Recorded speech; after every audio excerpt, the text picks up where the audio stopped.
side, yun yung ganyan yung kakat. Yun lang yung hindi nyo pala, kahit pa pala hindi nyo makakapag. Kasi tatama na siya dun sa kanto. So, bale, pwede nyo na ikat tatlo. Pero mamaya, lahat susubukan nyo para at least na-experience. Dito sa Martels, kapag magkakat tayo dito, so kanina kasi, nabanggit ni Sir Kiko, good practice for beginners na mag full stop kayo sa baba before nyo i-raise yung blade. Dito baliktad. Pag na-reach nyo na yung kakat nyo, so ito pala pwede nyo i-adjust yung depth niya. Na. So may stopper lang siya dito sa gilid. Sa kapila para mas ma-adjust. So may stopper lang siya dito sa gilid. And then dito may adjust tayo siya dito. Pag binaba niyo siya, agad siya basta. Pwede niyo i-set yung depth ng blade niya. Depende sa kung ano yung need niyo. So pagka ganito naman, lalagpas talaga yung blade dapat dun sa line. Bakit po? So since circular yung blade niya, may part kasi pagka snap mo lang dyan, yung arc kasi nung blade niya, is paangat yung cut. So ibig sabihin dito, magpapantay sa likod niya, medyo mataas. Baka mamaya hindi ang buti no? Ergo Perez go for service na gagamitin natin. So yun, maiiwan natin siya. So ang ginagawa namin, pagka ganyan, pwede kayo maglagay ng sacrificial board. Okay. Isang kahoy pa dito, and then, ito yung gagawin nyo, guys. Okay. Pero this time, okay lang naman, gagawin nyo, ayaw nyo magtagay, ilalagpas nyo lang siya ng konti. Para bumaba lang naman siya, bumaba lang ng konti yung cut niya sa likod. Okay. So ito, pag ito yung cut nyo, yung right side na to, yung left side niya, kailangan, so ito yung magiging waist natin sa gitna. That's fine. Katabi lang. Tama mabuburan nyo lang yung line. Okay. And then, hold nyo lang siya dito. And then, pag nag-cut na kayo, pagdating dito, iangat nyo muna. Iangat nyo muna bago nyo patayin yung blade. Kasi sa unang cut, okay lang kahit mag-full stop kayo dito. Pangalawang cut kasi, yung gitna niyan medyo malambot na. So, minsan pag nag-full stop tayo, nag-grab niya yung part na yun. Which is tumatalsik yun. Okay? So, pagka ito na may kapat nyo, dito kayo sa kabilang side dito. Okay? So, secure nyo lang lagi, hold nyo lagi ng dito. And yun. So, mag-full stop lang kayo pag yung blade nasa taas na. Pagka na-reach nyo na yung stopper niya, iangat nyo lang and then saka nyo i-release. And, pag nahawak kayo dito, huwag nyo muna i-grip agad yung trigger niya. Kasi minsan, nagsiset pa lang tayo. Yung iba kasi na-carry away, nagmamadali, na-on agad to. So maririnig nyo na lang, kumakalampag na to. Nagugulat yung iba, lumilipad na ito maaari. Okay? So dito lang, kahit sa harapan, set nyo lang lang ganito. Pag nahawakan nyo, ikutin yung blade dito na. Huwag nyo hawakan dito. Baka okay, saan? So yun yung ikat ko ba, ma'am? Salam. Okay. So ganito lang po gagawin nyo, no? So nakaset na siya dyan. Hold ko lang siya dito. Raise ko muna. After yan, angat ko muna. Saka ako mag-turn off no machine. Okay. So kanina full stop tayo, ngayon baliktad. Iangat niyo muna bago kayo mag-full stop. Okay? So, kung dito naman kayo mag-cut, ito namang side na titignan. Okay? So, doon na tayo sa fighter, sa table saw. Sinat natin yung height ng blade.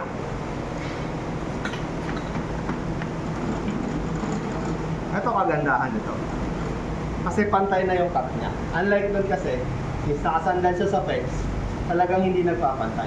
Yun lang, ginagawa namin, naglalagay kami ng sacrificial wood para magpantay talaga siya. Okay. Kung napapansin nyo, nag-glide kasi siya. Nakihila, nai-slide siya. Pwede din siya itapat lang. Okay? So dito naman, continuous lang yung under no blade natin, ang motor natin, no? So yung line natin, itatapat nyo lang siya dito sa cut niya. And then hawak lagi, papunta lang sa fence. So medyo nakakatakot kasi medyo malapit to. Pwede bang clamp na lang? Pwede naman, kaso medyo matagal yun siya. Kasi kung halimbawa ito, i-unclamp mo, tapos na-clamp mo siguro.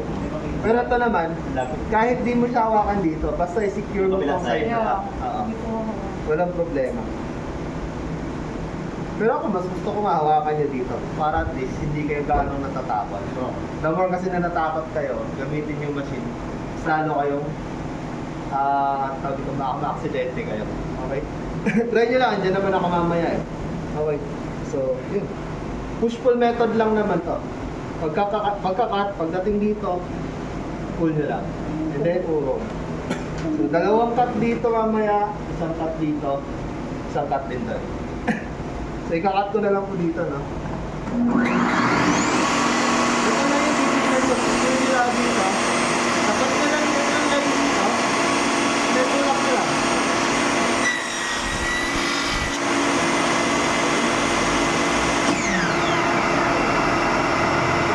Ito na yung difference nila.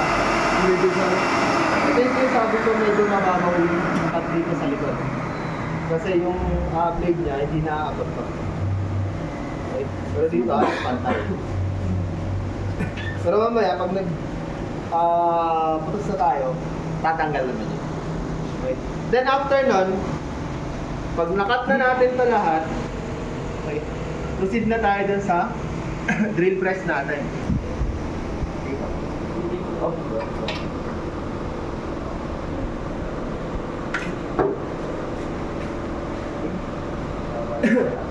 And then after nun, di ba nag-drop tayo, no? So, yung mga nag-intersect na line, dyan yung itatapat yung pin nitong for service natin. Okay? So, ganito lang gagawin nyo, no? Tatapat nyo lang siya dito. Pag hindi nyo nakita, huwag nyo hawakan to. Mamaya, mainit na kasi ito.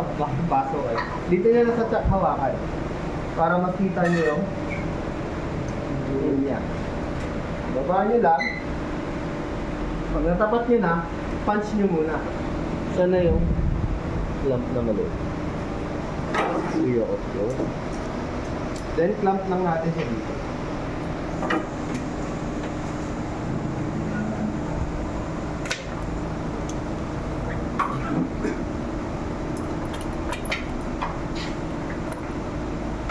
Tingin ko yan. Sumobra.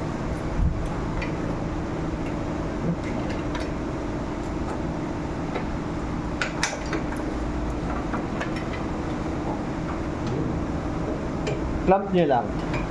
Okay na yan. And then, oh, so minsan kasi ito pag in-off nyo, naglalak siya dito.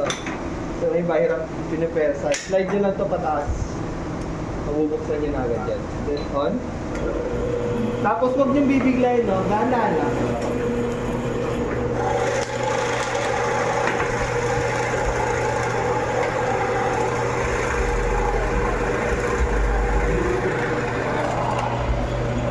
Pag narinig nyo parang nag-snap na gano'n, ibig sabihin, butas na siya. Okay. So, ganito na siya. Ito naman, yung mga mga chip off sa likod, naiiwasan naman to. So, papalitan nyo lang yung board nyo. Medyo malinis, hindi kagaya kasi meron na siyang dinaanan. So, nangyayari, nababasag talaga siya. Or sobrang bagal na ng pag-drill nyo. Or kaya, iset nyo siya na pin lang yung lalabas sa kabilang side. Okay. So hindi siya mabubutas totally. Yung usi lang is yung pinaka-pin niya. And then babalik ta rin nyo. So medyo matagal yung proseso na yun. Pero maganda yung kakalabasan mo. Parang ganda lang din. Walang basag. Okay?